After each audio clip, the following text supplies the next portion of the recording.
Let's take a look at 4 projects that define Doctors Without Borders work in Africa in 2025.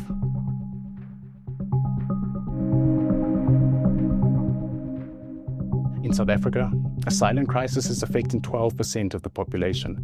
Diabetes has grown to become the country's second leading cause of death after tuberculosis. In the rural Eastern Cape, where access to medication is a challenge, MSF continued to collaborate with local health officials to grow medication pickup points in small villages. We also trained community health workers to ensure that cases of chronic diseases do not go unseen.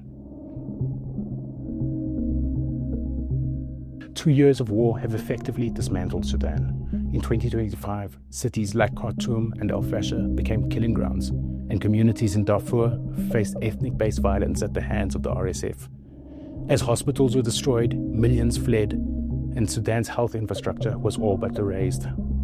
In response, a team of 1,400 MSF staff provided surgical care and physiotherapy for the wounded, maternal care for mothers, and vaccination programs to slow the spread of disease. In the north of Mozambique, the conflict in Cabo Delgado entered its 7th year, continuing to displace thousands. MSF teams provided mental health services and general health care in hard-to-reach areas like Moeda.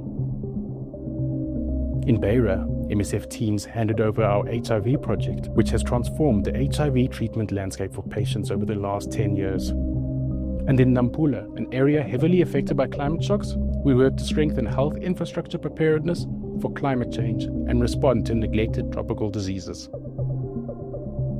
Fighting in the Eastern Democratic Republic of Congo forced people to leave their homes in droves and pushed them towards Goma.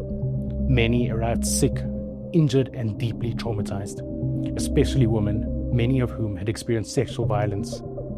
Global funding cuts have meant that post-rape kits, which include medication for preventing infection from HIV and other STDs, have been scarce.